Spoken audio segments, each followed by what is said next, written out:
SparkOptimus exists 10 years.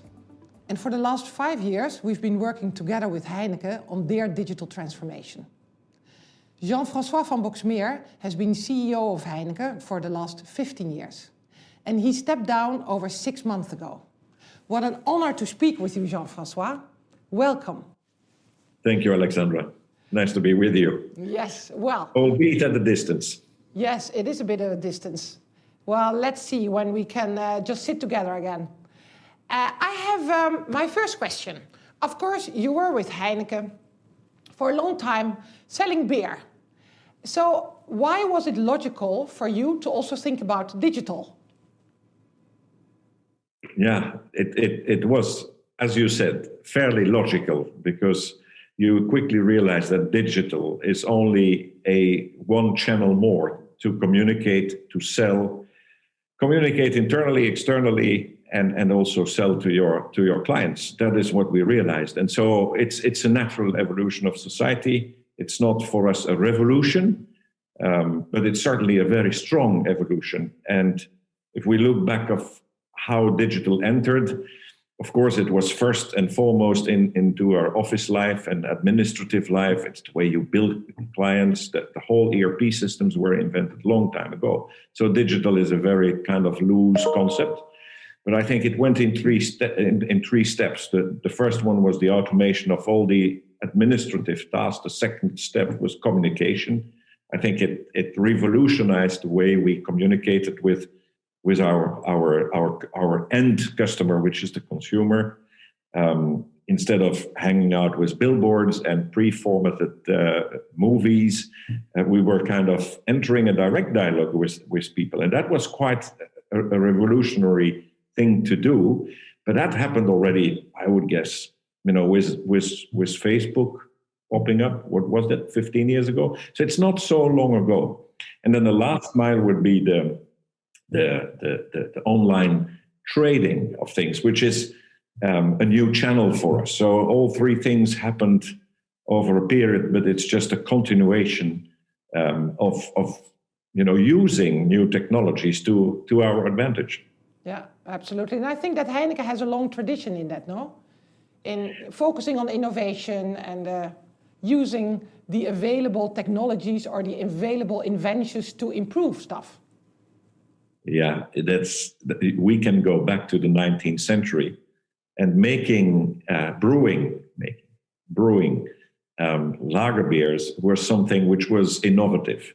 It was invented by the Czechs a long time ago, but it could only be produced in wintertime because the fermentation process to make a lager beer or a Pilsner beer is only possible when the temperature stays well below 20 degrees. So they could only make it in the winter. And it's really with the invention of the cooling compressor in the second half of the 19th century that you could industrialize the process the whole year long. And if you look back at our founder here at Adriaan Heineken, he was keen to adopt that new process and that new technology. Back then it was very revolutionary. So he imported the machines from Germany, which the cooling compressors from Germany, and he imported also the brewers of Germany who could make that type of beer, and he also imported the kind of how do you call it, yeast that was used to ferment that beer, and he was the first to do it in the Netherlands, and it was quite innovative. And in those years, the ones who were the first, they took the market. And that's exactly what he was doing. And afterwards, his father always perfected the techniques to make a very good quality beer and make it stable through time so that we could export it. And Heineken, after all, developed because it made a superior product that could travel overseas and hold its freshness for quite a long time. And so being exported overseas all over the world and get a premium out of it. So that was innovative. So I would say innovation is in the way, in the DNA of the company. Beer, it's all about the taste, the refreshment, and bringing people together ultimately. And so digital is a way, a means to still bring our trade, if you will, our traditional trade, one step forward. And what do you think, what type of leadership have you shown, I think, in the last 5 years that we've been working together, to really bring a new topic like digital forward? Well, it's the realization. We were very much on the outlook. We were at the stage where we were very well exploiting the digital world to build the brand. But we realized that we were not exploiting it to sell the brand, if you will. How can we exploit these new technologies to improve our sales capacities? And that's where we realized that we would have to take a step forward. And the way we went about it, it was a little bit kind of, we started to have the discussion in the executive team, as a team, a conversation, what can we do? We booked ourselves into Silicon Valley. I know it's very classic, it's perhaps a little bit cliche, but during our visits, we continued to speak about what we could do. And then we returned and we said, what can we do? And we chose not for an approach of a big bang, but for developing initiatives that could immediately make sense, bring business, and being examples for the whole organization of what the new possibilities are with these new technologies. And so it requires for that your executive team is very well aligned, understands, is equally passionate and fired up to do it. And then you have to, of course, positively infect the rest of your organization as step two. And for doing that, you have to develop initiatives not at the center, but you have to develop initiatives in the business. That is what is important, where people realize in a country that by developing XYZ system and deploying XYZ technology, it really improves their life, but also their performance. And as a CEO, maybe also for other CEOs who are on this transformation journey, you say, okay, we all got inspired, the executive team needs to be aligned, you really need to do initiatives in the countries. What else could you say in terms of inspiration for other CEOs who you can be quite lonely on this journey, I guess, or, you know, it needs a vision, it needs stamina, I don't know. Well, I think when you say to an organization, we go more digital, naturally people will cheer you up because it's just, you know, we are surrounded with it in our daily life. So that is not the difficult call to make. Everybody sees we have to go there where the whole world is going. Now comes the real issue is when you got a problem, because it's a process where you have to accept that you make errors. And big organizations like Heineken are used to flawless planning and execution and don't know how to deal with problems along the way. So it's developing the adaptive capacities when things don't work out, to take a step back to saying it's not a problem. If it doesn't work that way, we try another way. So installing that kind of mental agility of how to deal with something that you cannot plan in advance totally towards an outcome. You have to have a direction, but you cannot plan the exact outcome. And you have to deal with that and to be able to live with that. That is, I think, as an organization, what you have to learn. And as leadership, you have to show tolerance for failure more than ever, I would say. And then you have to have a lot of resilience and tolerance for failure and knowing that perhaps in the beginning is the period where you will pay a hefty price for little success. If you pull the plug too early, you would forgo gigantic opportunities, maybe. But it's also to know where it really doesn't work and to just exit totally a project. Learning that is quite difficult, and you have to show, a certain degree of calmness in the organization and also looking at facts rather than getting emotionally infected when things go wrong, if you see what I mean. So that's a little bit I would say the crucial thing in deploying that. And it's also important to capitalize on the learnings. It is important that you get the learnings also from your mistakes.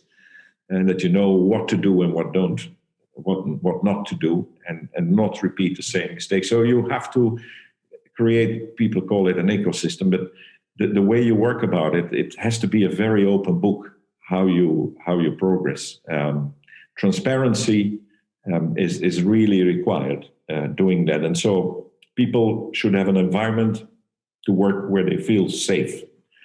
And in a large organization, to tell the truth, we have chosen also at Heineken at an approach to some initiatives were really developed at arm's length from the group, rather than within the group, because we thought that if we would integrate it too soon, the natural inertia that you have in a big group would have killed, or at least made the deployment of these and the development of these initiatives a bit difficult. So, yeah, that's more or less what we did.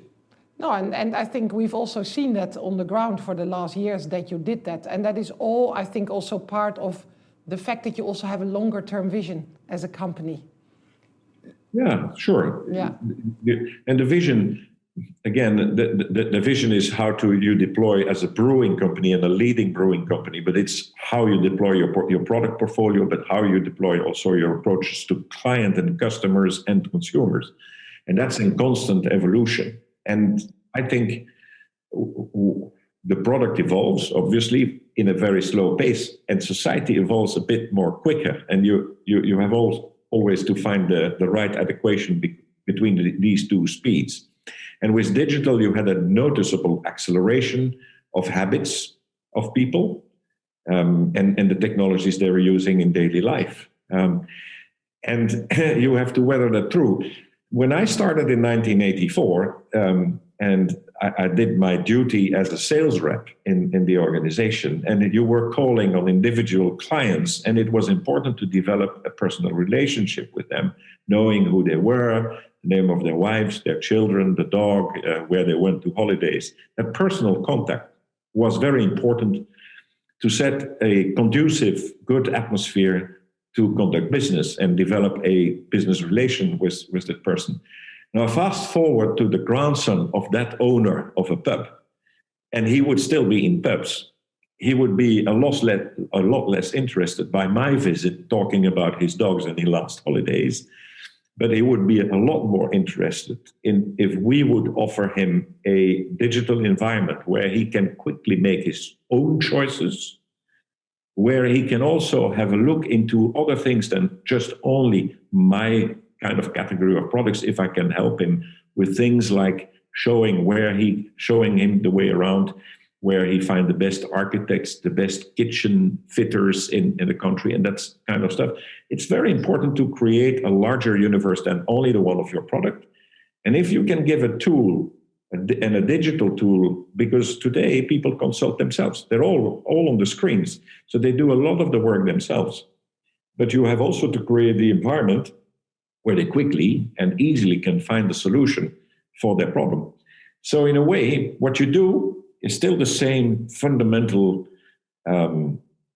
steps of looking what is adding value to your customers. At the end, it's only the means that change over time. Exactly. I love it also how you refer back to your own time as a sales rep and now the grandson of that sales rep. I completely agree with you that those needs are different now. And before we get to some initiatives that we did together in several of the countries, I would like to step back because we also supported you in drafting the commercial digital strategy. And we did that on one hand together centrally with the executive team, and then also we visited 10 operating companies. So why did you choose that method? That's obvious. Heineken is a fairly decentralized company. And why is that? Because we operate everywhere across the world, and we have one brand that unites us all, and that is Heineken, because that's sold all over the world. But mind you, Heineken is only 15% of the volume that we sell. It's a lot more of the profits, but it's 15% of the volume that we sell. It grows faster than the rest, which makes us a special company with the Heineken brand. But next to the Heineken brand, we have another 350 local brands, beer, but also cider and sometimes non-alcoholic products. And when you visit all the 80 plus countries in which we operate with own production sites and the whole supply chain, those are very local operations. And so the best way is to devolve the power to run this to the local management. And so that's why I'm saying we are a fairly decentralized company. Now, there are a number of, we are stronger as a group because we must be clear about what do you do locally and what you do centrally, because there is also a lot to be gained to do things centrally. Think about purchasing and IT stuff and all that jazz. When it comes to digital deployment, it is new, so it has to work and for an operation company, and you have to create the environment where other people can look in the kitchen of the company where you develop an initiative, so that they can get excited and not reinvent the wheel on their part. So that is the whole ecosystem that you have to create. So you have to have a vision that you have in the executive team, which is going in one direction. You have to be all crystal clear, everybody behind. I think that top management has to realize it costs money. You will come across flaws, but you have to believe that ultimately you will find a few nuggets that when you will scale them up across all these operations, you will make indeed a difference. But you have to start deploying it in the operations, not in the head office, because you don't sell beer in a head office. So that's a little bit how we have chosen to work. Yeah, and I think very successfully. And we were also then able, based on the strategy, to help on the ground around the world with the execution. As you said, also the way that Heineken did it, to really start with initiatives on the ground. So that's also what we did. We supported both, to serve your business-to-business customers better, but also to help your teams on the ground in a new way of working. So I wanted to talk about two markets out of all the markets where we helped. And the first one is Mexico, where, of course, you sell directly to your customers. How could we support there? What type of initiatives were done there? You had in effect, if I recall well, two initiatives, because mind you, I retired from Heineken. So you were speaking to a pensionado of Heineken, not anymore. So there were two things. There was the first development was around, if I recall well, a digital app that we were giving to our customers. Customers typically in Mexico are pop-mom shops, small shops, and they are visited once or twice a week by a sales rep, and he would take up the order, and then he got delivered by our trucks. You can complement the sales rep with an app where they can also order directly themselves. That is what was developed in the first place. It exists now in a lot of countries, but Mexico is very big for us, so it was kind of a big deployment. It's an addition to the sales rep. It's not a total replacement of it, but it's offering that extra kind of feature, because again, as the world moves on, and they're also digital savvy in Mexico. Everybody has also a smartphone. People will find it easier to handle the thing online than having to wait for the sales rep to come. So we adapted to that. That's one of the applications. And the second one was and that was more a people thing rather than a technology development. It was called, if I recall well, City Labs. And it was, and in fact, that it's the correct approach to do. It is to go at grassroots instead of plotting with the management team what do we need as further digital deployments. It's rather sitting down with district sales reps and saying, what is it really that we could do differently to sell more and have a better service to our customer, to have a more satisfied customer. And so you will sit around and you therefore it's called City Labs. People gather around and then they come with examples of their daily life. And I think SparkOptimus helped in that, in recognizing the patterns, because a sales rep always comes with his particular kind of example, right? And you have to recognize in all these examples what a pattern is. And then out of that pattern, you can see if you can develop a solution which is digitally enabled and which will help and these sales reps very effectively and the customer very effectively.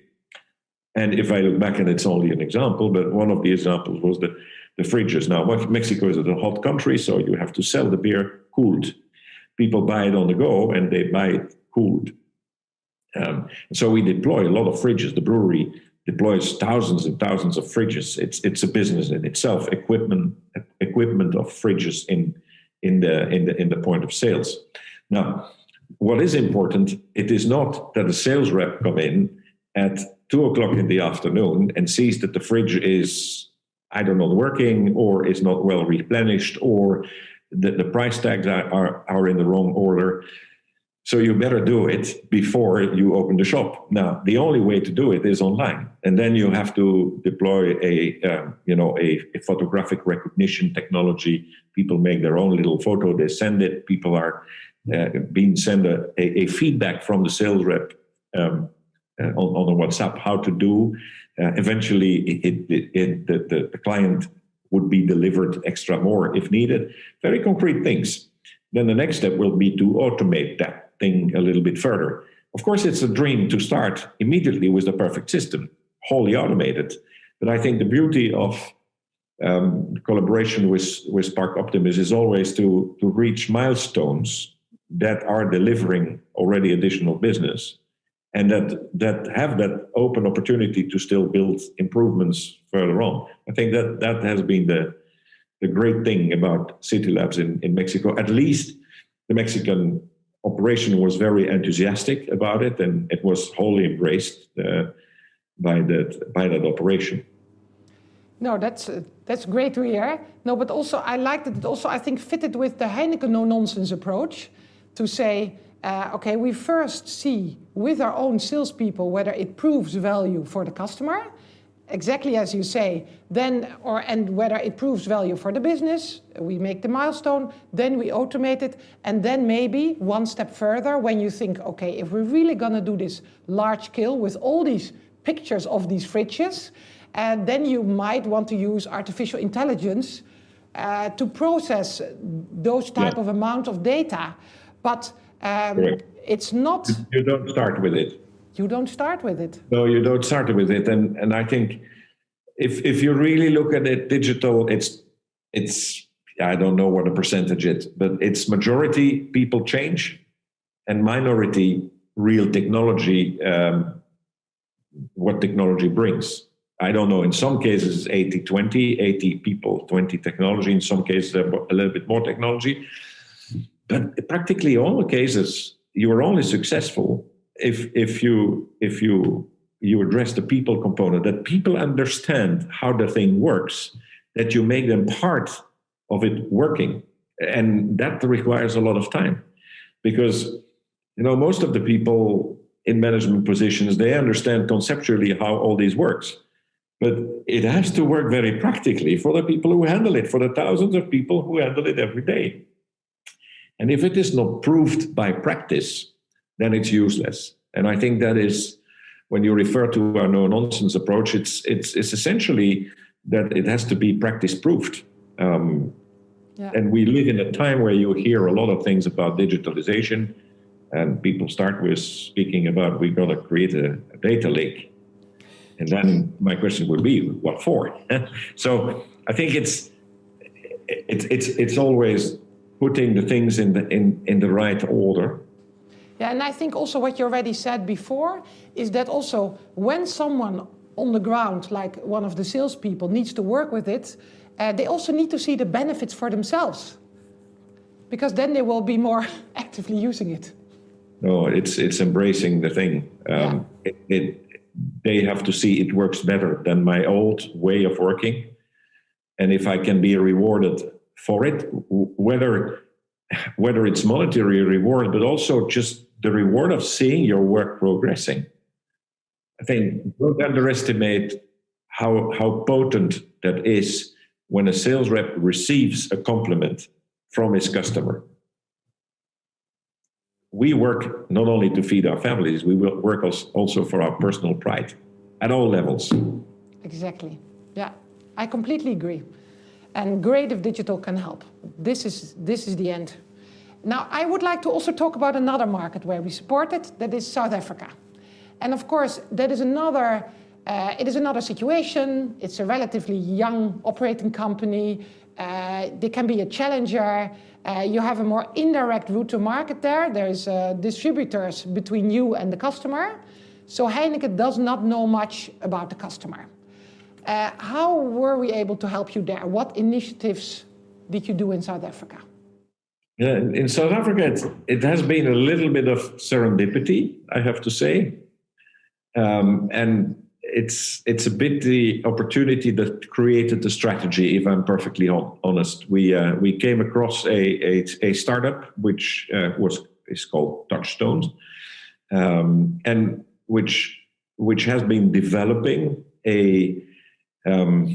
what in effect is a cash register machine for a sales outlet, but allowing more than that. It also allows an ordering function towards the supplier. It offers also analysis function of the different categories of the products and the competitive field you're in. And it offers also a possibility to organize promotions with it, loyalty cards with specific promotions, all from one, if you will.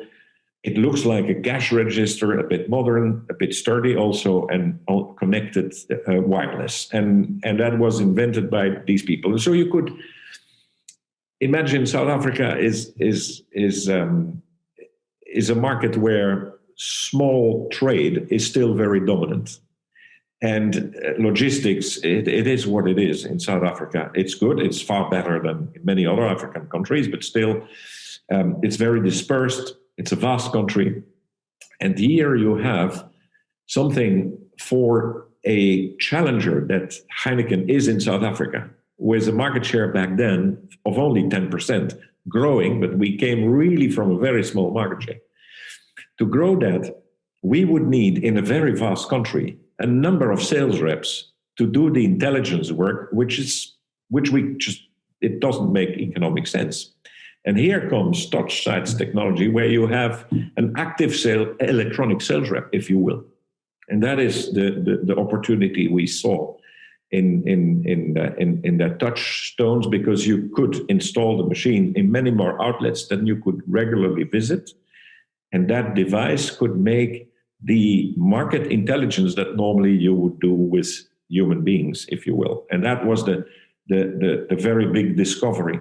Second thing is, you could read the markets, you could read patterns of consumptions in a weekly basis. When is that the people go out? When is that the people go and shop and bring home? You could see that all in real time and organize your business for that, and tailor-made promotions, offerings of products, but also your delivery hours to the patterns of real consumption. That was the big deal about Touchstones. Now, the founders of Touchstone wanted, like often with startup, they wanted to cash out, but also stay in, because they were very interested to see how we could develop this technology further in practice, scale it up, and use it in other countries. This is where also SparkOptimus came in, because scaling that up and taking over, because we effectively bought out Touchstones and TouchSites, sorry. And yeah, I always made that mistake, and they made a big laugh out of me at Heineken, because I was continuing saying Touchstones, and it is TouchSites. But anyhow, we bought out a technology company. It's not our turf, and so it's where the help of SparkOptimus to keep everybody honest in the process was very important, and creating that practical link to our business, because you had seen it's not your first experience at SparkOptimus with us, South Africa. You had earlier experience with us, and so you helped us in deploying that, and also to have a look in other African countries. It's still what I believe, because I left 6 months ago. It is still it's early days to declare this technology a absolute winner, but there are enough elements that you can build on for the future, which are extremely valuable. And you have also, again, crossover spillings, because all markets where sales are predominantly done through small sized stores, you can use that kind of solutions and technology to do a better job. So yeah, that was a bit our South Africa adventure too. Exactly, and I think also there what you say, you could get a lot of data out of all these cash registers at the small stores. And I think it was also a lot about helping really on the ground the salespeople with using these data to make better offers. I think that was also part of it, the really way of working. Yeah. And it's the thing about training the people how to use the technology. It is that, because deploying the technology is a matter of money. It's how many machines and placing the machines. And on the other hand, it is to learn to sales rep to retrain themselves how to work with that, because they have to work from data and not directly from information they gather in an oral way from the customer, but rather through a totally automated thing. They got all what they need in advance, and they have to, again, you have to train them to recognize patterns and to do something with it. And it's a lot of training, I have to say. Yeah. But I would say we have in the sales field organization in Heineken the same kind of evolution that we had in the supply chain 20 years earlier. The whole automation and digitalization that we see now coming in and coming up in the sales process is what a company like Heineken had rather in the beginning of the century, from, I would say, 1990 on till 2010. Those were the 20 years where the whole production process, the supply chain of Heineken, went from a traditional way to the 4.0 kind of technologies. And if you look at the people who work in the brewery, what we call operators, they are an entirely different breed of people than the ones they were. And again, when I started in 1984, we were 15 at the production line that was making 15,000 bottles an hour. Now you have 5 people for a double line of 80,000 bottles an hour. But if you look at the equipment of today, it's entirely automatic. So the people who are the operators, they have to be trained for that kind of devices. And a bottling line of 2 times 80,000 costs the price of a jet airplane. It's not a free thing, right? It's a very expensive piece of equipment. And the way you're going to drive it requires a level of technical skills, which most of the people didn't have 30 years before. I think for sales rep, it's a bit the same kind of evolution. It's a big human retraining that is required to make sales as an activity in our company, digitally powered by digital technologies, effective and a winning tool for us. That's the revolution we're in. Exactly. And I think strong evolution we're in. Yeah. It's a strong evolution. It takes years, but you have to do it, very consistently, like we did it in the supply chain. It's fairly similar to what we have seen before. I think it's a very good comparison, actually. And the same goes for finance activities. That went even earlier than the supply chain. I remember in my first brewery in Africa where they were still doing the accounting manually in books with calc paper. I don't know how you call it in English, but it is to copy or what? Yeah, with a carbon copy. Yeah, and that was still. You have to realize in the 1980s it was still around there. So you had also to retrain people. Every time technology makes that you have to retrain people. But every time you never have to doubt and for a second that you have to embrace the latest technology, because you go never back. You have only one way. It is forward. And so that's what we try to do at Heineken too. Yeah, absolutely. And we've seen that up close. So you are actually doing it. Mm-hmm.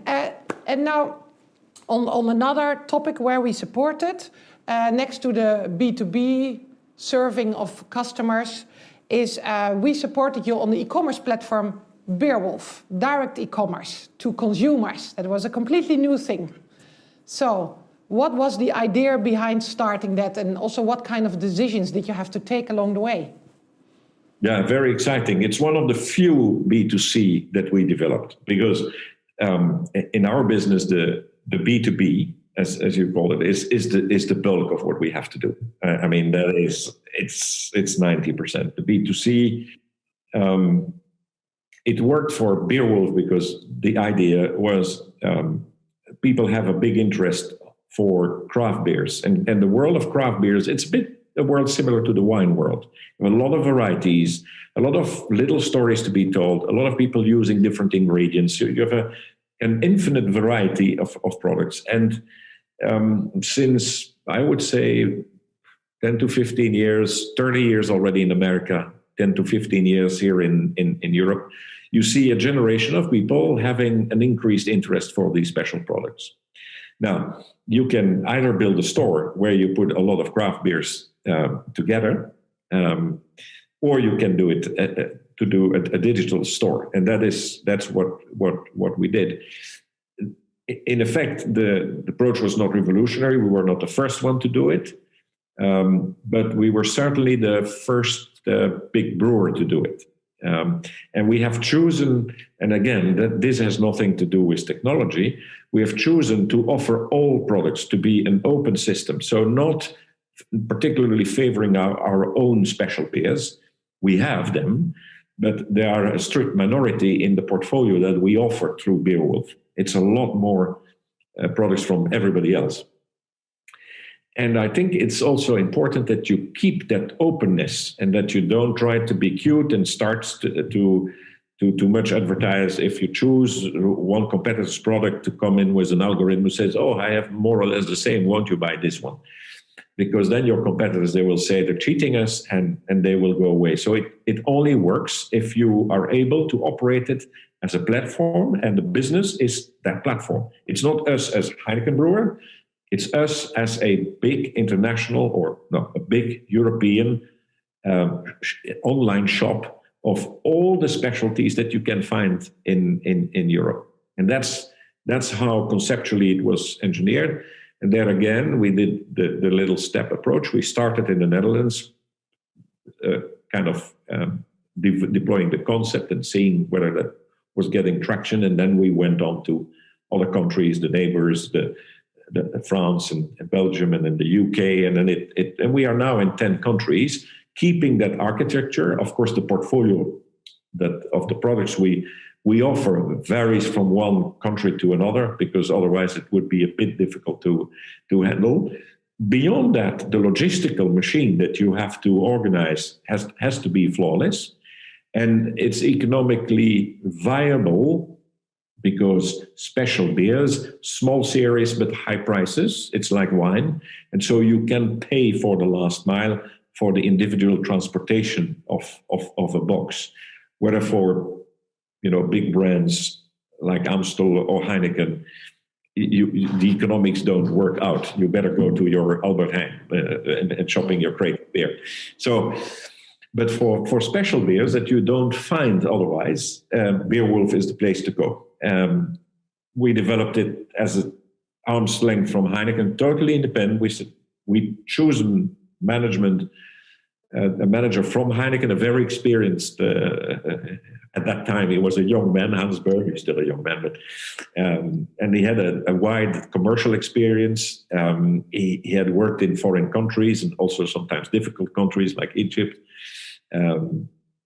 one of his stints. But we took really a top-notch guy, if you will, and a guy with a lot of entrepreneurial experience. If you want to, survive in an environment like Egypt, you are by nature an entrepreneur. Otherwise, you don't survive there. So this kind of profile of people who, with their background and experience, are open-minded, are entrepreneurial, and you give them a kind of a freedom to set up a team and also recruit the people they need. Because the people you need for doing such a business, you won't find them at Heineken. So that's how it is now. SparkOptimus also supported this business, and I have to say I visited it a few times. And what I discovered there, again, it's a bit about technology, but it's a lot about human organization.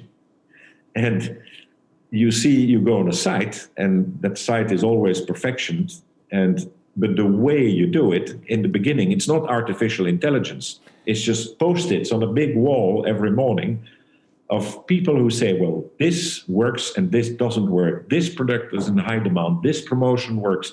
These regions love this kind of product. And so you start to tailor it just because of observations. Data analytics is a big word, but it starts with observations of patterns and exploiting these patterns. Now, the first flow of it is often just done manually. And then you start to automate them. That's what are called these algorithms. That's only that. And I've seen that at work and growing in Beerwolf. But in the beginning, it was like a kitchen shop, It was incredibly...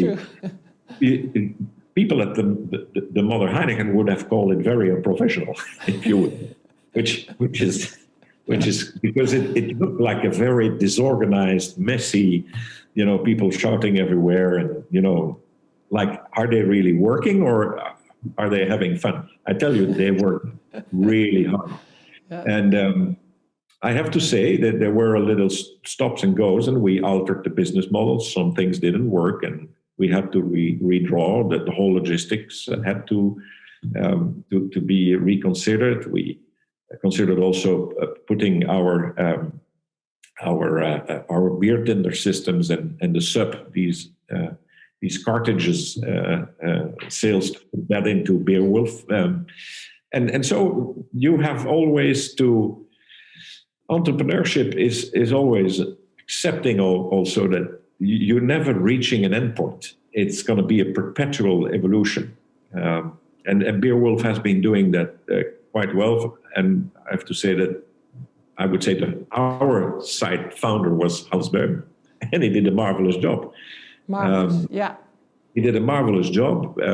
He's now running the Netherlands in our empire, which is a big position. The Netherlands is still a big market for us. So he's now relieved of that function. But this is an example of a B2C that worked quite well. We have developed a lot of other things B2C that we had to stop. They didn't work. In the Netherlands, we developed cool beer delivering at home, like Uber Eats.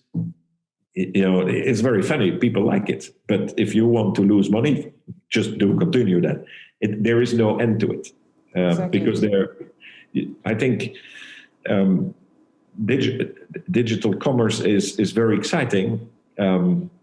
There are a lot of stories going around, but there are also a lot of graveyards. And so we have to be cognizant of the law of statistics when you are in our business. At the end of the day, you transport something which is relatively inexpensive and weighs a lot. So the logistics in it are the leading driver, how you have to organize. And you can't deny the laws of gravity in our business, if you will. And as long as you keep doing that, I think that digital solutions can really add channels to it. But again, I stress that, and I'm a user of Beerwolf. I as a consumer, I use Beerwolf, so I'm very happy with it. But the big benefit for Heineken going forward in digitalization is certainly in B2B and in market intelligence. and in the way you approach your consumer, and in all kinds of management services that you can offer to your clients in order to improve their return on sales too. It's not only improving our return, but it's also improving the return of our customers, because that makes us a credible B2B partner at the end of the day, if you will. And that is where we should put our money almost in this. No, I agree. And next to that, what I also really liked about our whole Beerwolf experience with you from idea to launch is that you also embraced all the best practice principles of a venture like this. Like, for once, doing it out of a business reason, an attractive, fast-growing market where you just want to play, but then also putting it at arm's length, being really open and transparent, which is very difficult for loads of boards and CEO to really do that. But I agree with you, it's the only way. But then also putting someone in charge who is, as you said, top-notch, very experienced, and not putting an intern or someone, that almost leaves the company anyway, and then say, okay, we have a venture, we just put someone like that on top of it. But also it proves, because I think sometimes there's also reluctance of people within companies to go to the digital side or to digital ventures because they're afraid that their career will be over afterwards. Right. And I think Hans Böhm proves that your career is not over afterwards. Yeah, but that's an important thing. Huh? You have to put your money where your mouth is. That's not only the money itself, it's also how you deal with the people who go in these kind of things. You can't say, I find digital important, and then after such a mission, that person would not make a big step in his career. And it was a big step, because Beerwolf was important. When he was running Beerwolf, it was clearly, if you looked at his rank and files in the corporation, he was a heavyweight for such a small company when he started. But when he left, he went for even a much more bigger job. And when people realized, okay, if you go there, I got that lesson when I started my career in Africa. Now, it was very difficult to get out of Africa because you were not career worthy having worked in Africa, because it was deconsidered. It was kind of nice, but not relevant. That has changed with one of my predecessor, Karel Vuursteen, when he was a CEO. He was very adamant to give us a follow-up on our career. We were a few ones, and I'm saying a few ones, that worked in Africa and had good careers afterwards. René of Graafland, who, he was the CFO of the company, myself, Mark Bolland, we a few, and today, even Dolf van der Brink. But if you look at Africa today, it's a real business, and it's a big business, and it's a growing business in Heineken, if you consider the last 20 years. So I think it goes what we did geographically. I think if you go to Central Eastern Europe, you're going to make career. Where people thought when we were buying Eastern Europe, it's second class kind of postings. We don't go there. It was London, New York, Paris, the kind of career path, and not Lagos, Warsaw, Shanghai or Jakarta. And for, I think, digital initiatives and new business models developed in digital, it goes the same way. If you're serious, you have also to show that people who work there and had results with it, they got promoted. Yeah, it's easy as that. Yeah, no, I think that was also very important. It's not specific to digital. It's specific if we branch out of beer to go into cider. As long as you don't have people who have been good at selling cider making career further in Heineken, cider will never develop. It's the same thing. Yeah. Right. It's common sense in a way. Yeah.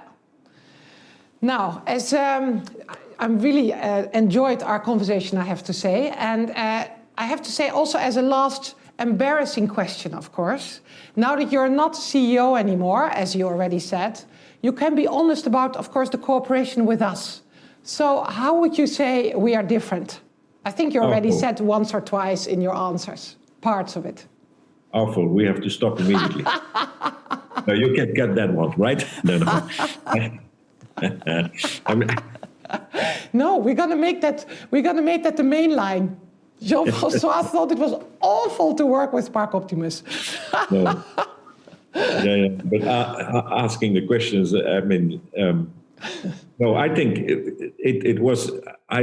You were not my pick as CEO in this case. I would like to defer the honor to Jan-Dirk van Karnebeek, who knew you and who took you under the tent. And I think he was very intelligent, politically intelligent, to introduce your company into the full-fledged management team, so that everybody from Asia to America, from Africa to Europe, from public relations in our company to the people who are busy with sustainability and the finance, everybody around the table can see what is that we want to do and what is the role of the consultant, that external person who's going to help us, or company that's going to help us. And I think you did a very great job to, also walk us through what was in front, what the pitfalls were. All that educational work was done at the executive team level several times. So it's not that you appeared once and then you worked with the operating companies. No, you came back and did reporting. So I think it worked well, our collaboration, because there was that constant feedback loop, which was organized not only at the operational side, but also at the strategic side at the table of the entire executive team. This is what made our collaboration, I think, special and a bit more than you would usually think it is. And then on the ground, I think you have the same practical approach that we like to see. You're not selling ground plans.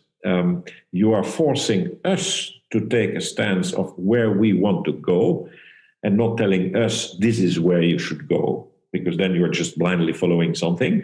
You, I think, excel in the art to make sure that your client is putting its own goal, and then you take them, your clients, us, by the hand to go there. And I think patience is one of your great qualities. And I think you are very much focused to the practicalities of it. And so you go beyond the conceptual selling points and go in the practical organization of things. You have a network of also suppliers who can arrange, the technological side. But I think you are a great company to assemble the journey for a company like us. And that is the adventure that, at least on my side, I've been enjoying. Thank you so much. We have been enjoying it as well, in a major way. Actually, it is really true. You've, of course, been a great client for us in the last 5 years. But to be honest, the Sparkies, as we call them, were also really enthusiastic about Heineken, because they really, they didn't like stop. The product. Sorry? No. Like the product. We like the product for sure. I'm sure you've seen that in all the countries where we've worked, drinking beers with your people.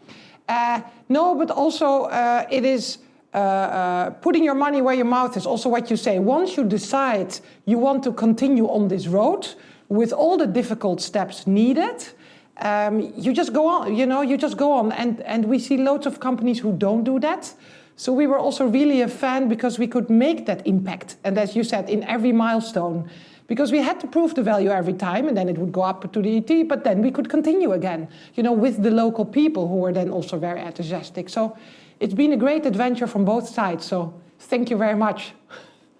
Thank you, Alexandra. And really thank you for this conversation. It's really very nice that during these interesting times we could Zoom together and talk about this adventure. So thank you. Thank you.